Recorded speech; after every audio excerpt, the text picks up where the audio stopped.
मोदी ने अपील की और कल इसका असर शेयर मार्केट में भी देखने को मिल गया। ज्वेलरी कंपनियों के शेयरों में तो जैसे भूचाल आ गया। एक तरफ ज्वेलरी और गोल्ड में डील करने वाली कंपनियों के शेयर धड़ाधड़ धड़ाम धड़ाम गिरने लगे। कई कंपनियों के शेयर 11% तक टूटे। सबसे ज्यादा गिरावट स्काई गोल्ड कंपनी के शेयर में आई।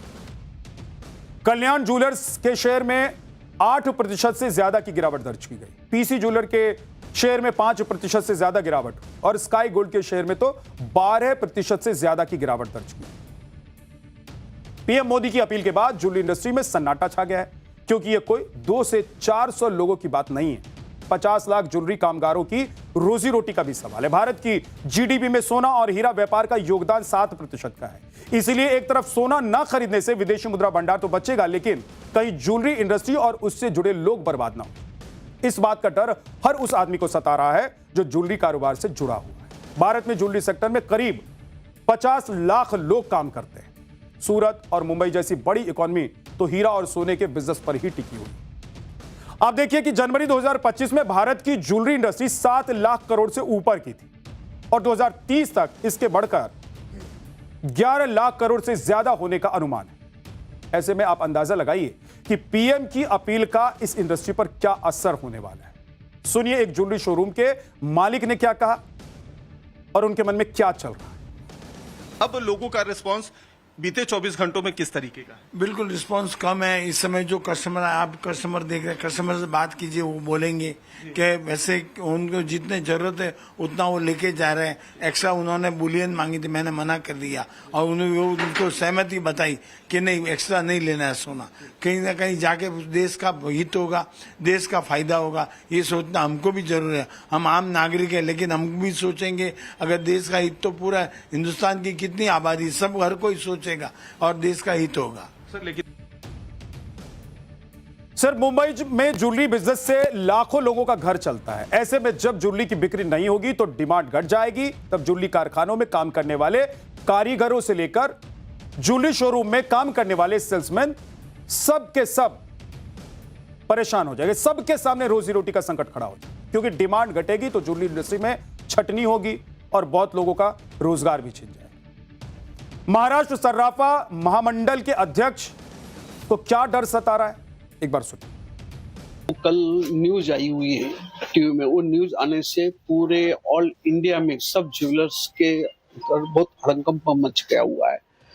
इतना तकलीफ हो गई क्या हर जगह से, मैं तो केवल महाराष्ट्र के लिए बात करूंगा, महाराष्ट्र में सभी डिस्ट्रिक्ट से हर जगह से फोन आ रहा है। क्या ये जो निर्णय लिया मोदी जी ने एक प्रकार से पूरा गलत है। और यही डर जयपुर के ज्वेलरी कारोबारियों में भी दिखा। सुनिए बुलियन ट्रेडर्स कमेटी के अध्यक्ष पीएम की अपील के क्या संभावित नतीजे बता रहे हैं, वो क्या एनालाइज कर रहे हैं। अगर देश में ज्वेलरी इंडस्ट्री इस तरह से ठप हो जाएगी तो आप ये देखिए देश के कितने बड़े कारीगर बेरोजगार हो जाएंगे। सबसे बड़ी बात आप देखिए, और कारीगर बेरोजगार, कितनी बेरोजगारी बढ़ जाएगी, कितना करप्शन बढ़ जाएगा। पीएम मोदी देश की जनता से जब भी कोई अपील करते हैं तो उसका असर होता है। लोग पीएम की बातों को सीरियसली लेते हैं और उनकी बात मानते भी हैं। कोविड काल में थाली बजाने की बात हो या फिर लोगों को घरों में रहने की अपील, लोगों ने सारी बात प्रधानमंत्री नरेंद्र मोदी की मानी। और इस बार भी पीएम ने जब लोगों से पेट्रोल डीजल की खपत कम करने की अपील की तो देखिए क्या हुआ है। एमपी के जबलपुर में हाईकोर्ट के जज साहब अपनी लग्जरी कार छोड़कर साइकिल पर चढ़ गए, साइकिल पर सवार हो। मध्य प्रदेश के हाईकोर्ट के जस्टिस डीडी बंसल साइकिल चलाकर कोर्ट पहुंचे। जज साहब पेट्रोल और डीजल की बचत का संदेश देने के लिए साइकिल से कोर्ट पहुंचे। सुनिए उन्होंने क्या कहा। 2 दिन से देख रहे हैं कि विश्व के संकट को देखते हुए माननीय प्रधानमंत्री मोदी जी ने पेट्रोल की और भी अन्य प्रकार की बचत करने का हिंदुस्तान के नागरिकों को आह्वान किया है। इसी बात के मद्देनजर मुझे ऐसा महसूस हुआ कि एक दिन साइकिल चलाकर हम आम जनता को संदेश दे सकते हैं कि जहां हम संभव हो साइकिल का उपयोग भी करें। एक तरफ प्रधानमंत्री मोदी देश के लोगों से पेट्रोल बचाने की अपील कर रहे हैं, दूसरी तरफ मध्य प्रदेश के निगम मंडलों के अध्यक्ष पद पर नियुक्त हुए नेता सैकड़ों कारों का काफिला लेकर सड़कों पर आज रौला झाड़ रहे हैं। मध्य प्रदेश पाठ्य पुस्तक निगम के अध्यक्ष नियुक्त हुए सौभाग्य सिंह ठाकुर उज्जैन से भोपाल तक सैकड़ों गाड़ियों से अपने समर्थकों के साथ पहुंचे। पेट्रोल डीजल बचत की अपील के बीच सैकड़ों गाड़ियों के काफिले को देखकर आम लोगों का मुंह फटा का फटा गया। सवाल यह उठता है कि क्या सारी अपील, नियम, कानून ये सब मिडिल क्लास पर आकर ही रुक जाते हैं? क्या सौभाग्य सिंह जैसे नेता प्रधानमंत्री मोदी की अपील का कोई लोड नहीं लेते हैं? और अगर ऐसा नहीं है तो सौभाग्य सिंह पर क्या एक्शन लिया गया? ये एक बड़ा सवाल। मुख्यमंत्री डॉक्टर मोहन यादव ने कैबिनेट बैठक में मंत्रियों से कहा कि वो लोगों को प्रधानमंत्री की अपील का पालन करने के लिए प्रेरित करें। उन्होंने सार्वजनिक परिवहन, घर से काम, आभासी बैठकों और विद्युत वाहनों के उपयोग को बढ़ावा देने पर जोर दिया। और इसी दौरान सौभाग्य सिंह उज्जैन से भोपाल पदभार ग्रहण करने के लिए लगभग 700 से 800 वाहनों के काफिलों के साथ रवाना हुए। बड़े काफिले के कारण कई स्थानों पर यातायात प्रभावित रहा और जाम की स्थिति भी बनी। कुछ जगहों पर काफिले में शामिल गाड़ियों की अन्य वाहनों से टक्कर भी होने की जानकारी सामने आई। भोपाल में अरेरा हिल से पुरानी जेल घाटी तक लंबे समय तक यातायात बाधित रहा, जिससे आम लोगों को परेशानी का सामना करना पड़ा। प्रधानमंत्री की अपील को लेकर मध्य प्रदेश के मुख्यमंत्री से हमने सवाल पूछे और उन्होंने क्या जवाब दिया है, सुनिए। पीएम की अपील के बाद 300 गाड़ी की 30 गाड़ी कर दी। 300 गाड़ी की 30 गाड़ी 30 गाड़ी की भी क्या आवश्यकता थी? पदभार तो एक को ग्रहण करना है। अब वो तो आप ये सभी से पूछेंगे, एक के ऊपर थोड़ी लागू होगा, ये तो सब धीरे धीरे होगा। डीजल पेट्रोल कम, वो तो बोला है कम खर्चा करो, बस। अब कम नहीं होना चाहिए आपको लगता है? अब काफिला तो भाई नेता लोग जब बनते हैं तो काफिला तो आता ही है। कितनी गाड़ियां लाए काफिले में? काफिले में गाड़ी नहीं लाए, हम तो इलेक्ट्रिक गाड़ियों से आए हुए हैं। 5-7 इलेक्ट्रिक गाड़ियां हैं हमारी। 5-7 इलेक्ट्रिक गाड़ी उन्हीं से आए हुए हैं। जो बाकी लोग लाए उनसे अपील करेंगे? उनसे कल भी अपील की थी, आज भी अपील कर रहे हैं वो ट्रेनों से चलें या कम से कम चलने का उपयोग करें गाड़ियों का। आज भी प्रयास कर रहे हैं। ये तो काफिला तो आएगा। अब देखिए साहब, ये तो स्वाभाविक सी बात है। मोदी जी ने आज अपील की, कल की है। लोगों की भावनाएं तो जुड़ी रहती है ना। फिर लोगों का साधन अभी है नहीं इतने असल में, तो लोग कहाँ से आएंगे? जो साधन उसी से तो आएगा आदमी ना। पोजीशन ये भी कह रहा है कि अब जैसे शपथ ग्रहण में जो मिनिस्टर्स हैं, मुख्यमंत्री के, उनके कॉन्वॉय हो रहे हैं। जब प्रधानमंत्री कह रहे हैं कि कटौती करनी चाहिए तो आप लोग इतना खर्च कर रहे हैं, ये सवाल उठा रहे हैं विपक्ष। उनको क्यों जलन है इस बात की? उनके पास कुछ है नहीं इसलिए बात कर रहे हैं। कांग्रेस बुरी तरह से तमिलनाडु में हारी और जब विजय जीते तो वो अपने 40 साल का साथ तोड़ करके एक झटके से आंख बदल करके कांग्रेस ने अतीत का रोल जैसा करती आई है, वो किसी की सगी नहीं। उसने एक बार अपना चरित्र फिर दिखाया है। तो ये उनका तरीका है, उनका कुनबे का तरीका, उनकी पार्टी का चरित्र है। अब सोचिए कि प्रधानमंत्री नरेंद्र मोदी देश की जनता से अपील कर रहे हैं कि पेट्रोल डीजल बचाना है और दूसरी तरफ ये लोग काफिला लेकर पहुंच रहे हैं, क्योंकि इनको इस बात की चिंता नहीं है कि पेट्रोल खरीदनी पड़ेगी, डीजल खरीदनी पड़ेगी। इससे इनको कोई फर्क नहीं पड़ रहा है, लेकिन फर्क खजाने को पड़ेगा। इसीलिए प्रधानमंत्री की बात को मानिए और सबसे पहले आप लोग मानिए।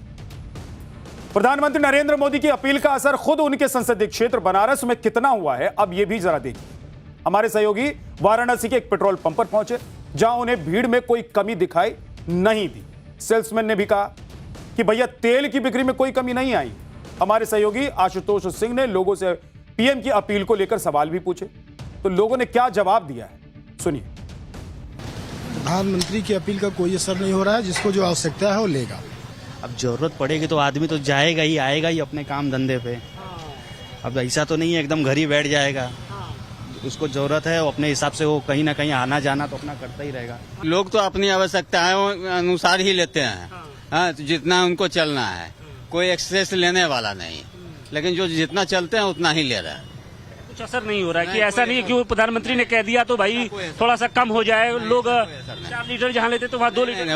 वैसा कोई असर नहीं है। अब पूरा विपक्ष इसी में उलझा है कि पीएम मोदी ने पेट्रोल बचाने की अपील क्यों कर दी, सोना ना खरीदने के लिए क्यों कह दिया। लेकिन आप देखिए कि पीएम मोदी की अपील का कितना असर हो रहा है। अभी किसी भी संकट के संकेत नहीं दिखाई दे रहे। दूसरी तरफ पीएम मोदी ने संकट आने से पहले ही कमान संभाल ली है।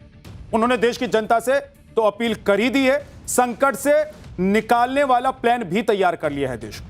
पीएम मोदी अब उसी प्लान के तहत 5 देशों की विदेश यात्रा पर जाने वाले। पीएम मोदी 15 मई को यूएई, 15 से 17 मई तक नीदरलैंड, 17 से 18 मई तक स्वीडन, 18 से 19 मई तक नॉर्वे और 19 से 20 मई इटली में होंगे। भारत इस वक्त दुनिया में सबसे तेजी से उभरती हुई अर्थव्यवस्था है और ऐसे में दुनिया के बड़े देश इसी फिराक में हैं कि कैसे भारत की इकोनॉमी को नीचे लाया जाए। दूसरी तरफ पीएम मोदी हैं जो हमेशा भविष्य की सोच लेकर चलते। आप देखिए कि पीएम मोदी के 5 देशों के विदेश दौरे के क्या मायने हैं, क्यों कर रहे हैं प्रधानमंत्री इन देशों के दौरे। पीएम मोदी का सबसे बड़ा उद्देश्य पश्चिम एशिया में चल रहे युद्ध के बीच तेल और गैस आपूर्ति को सुरक्षित रखना, खासकर यूएई के साथ द्विपक्षीय ऊर्जा सहयोग को मजबूत करना है। साथ ही यूरोपीय देशों नीदरलैंड, स्वीडन, नॉर्वे और इटली के साथ संबंधों को मजबूत करना है ताकि यूरोपीय संघ के साथ हुआ व्यापार समझौता जल्द लागू हो और भारत में निवेश बढ़े। पीएम ने संकेत दिया है कि यह दौरा भारत के विदेशी मुद्रा भंडार पर दबाव को कम करने के लिए किया जा रहा है। पीएम मोदी का पूरा ध्यान आयात पर निर्भरता कम करने और आत्मनिर्भरता बढ़ाने पर है। इसके साथ ही विदेशी निवेशकों को मेड इन इंडिया उत्पादों और मैन्युफैक्चरिंग के लिए आकर्षित करना। पीएम मोदी सबसे पहले यूएई जा रहे हैं और युद्ध के बीच इस दौरे को सबसे अहम भी माना जा रहा है। पीएम मोदी यूएई के राष्ट्रपति शेख मोहम्मद बिन जायद अल नाहयान से मुलाकात करेंगे। विदेश मंत्रालय ने इसकी जानकारी दी है कि पीएम मोदी की यह यात्रा भारत और यूएई के बीच व्यापार और निवेश संबंधों को बढ़ावा देने में मददगार होगी। जब पूरी दुनिया पर संकट आया हुआ है, उस वक्त मोदी की इस यात्रा का मुख्य उद्देश्य एनर्जी सेक्टर को और मजबूत करना है।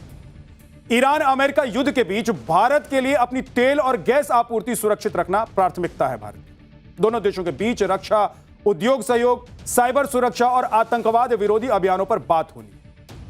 इसके लिए जनवरी 2026 में एक महत्वपूर्ण समझौते पर पहले ही हस्ताक्षर हो चुका है और इस दौरे में आर्थिक भागीदारी समझौते यानी कि CEPA की समीक्षा और $200 बिलियन के व्यापार की दिशा में चर्चा होने की भी उम्मीद की जा रही है।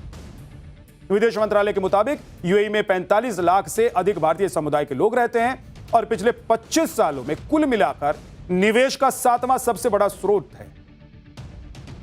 यूएई अभी हाल ही में ओपेक से अलग हुआ है, आपको पता होगा, बताया था आपको। ऐसे में भारत और यूएई के बीच क्रूड ऑयल को लेकर अगर नया समझौता होता है तो भारत के लिए मील का पत्थर ही साबित है। आप देखिए कि यूएई भारत के लिए कच्चे तेल का चौथा सबसे बड़ा सोर्स है। भारत रोजाना करीब 4.5 लाख बैरल कच्चा तेल यूएई से आयात करता है, जो भारत के कुल कच्चे तेल आयात का लगभग 10 से 11% है और यूएई से भारत का तेल आयात लगभग $14 अरब तक पहुंच चुका है। एलएनजी को लेकर हाल ही में दोनों देशों ने $3 अरब का एक बड़ा समझौता किया है। इसके बाद भारत एलएनजी के लिए यूएई का सबसे बड़ा ग्राहक बन गया है। पीएम मोदी के यूरोप दौरे को भी अहम माना जा रहा है। नॉर्वे में होने वाले तीसरे भारत नॉर्डिक समिट में भी हिस्सा लेंगे प्रधानमंत्री, जिसमें नॉर्डिक देशों यानी कि नॉर्वे, स्वीडन, डेनमार्क, फिनलैंड और आइसलैंड के साथ ब्लू इकोनॉमी और आर्कटिक मामलों पर सहयोग बढ़ाने पर बात हुई। यूएई के बाद पीएम मोदी नीदरलैंड जाएंगे, जहां पर राजा अलेक्जेंडर और रानी मैक्सिमा से उनकी मुलाकात हुई। इस दौरान रक्षा, सुरक्षा, इनोवेशन, ग्रीन हाइड्रोजन और सेमीकंडक्टर सेक्टर पर भी बात होगी दोनों देशों की। 2024-25 में भारत और नीदरलैंड का व्यापार करीब $27 अरब का था। नीदरलैंड के बाद पीएम मोदी 17 से 18 मई तक 2 दिनों के लिए स्वीडन की यात्रा करें और इस दौरान green transformation, AI technology, startups और रक्षा अंतरिक्ष सेक्टर को मजबूत करने पर बात होगी। पीएम मोदी यूरोपीय आयोग की अध्यक्ष उर्सुला वॉन डेर के साथ European round table for industry को भी संबोधित करें और दोनों देशों के बीच 2025 में द्विपक्षीय व्यापार $7.75 अरब का हो चुका है। इसके बाद पीएम मोदी नॉर्वे जाएंगे, जहां पर तीसरे भारत नॉर्डिक शिखर सम्मेलन में वो भाग लेंगे। बीते 43 सालों में किसी भी भारतीय प्रधानमंत्री की यह पहली नॉर्वे यात्रा होगी।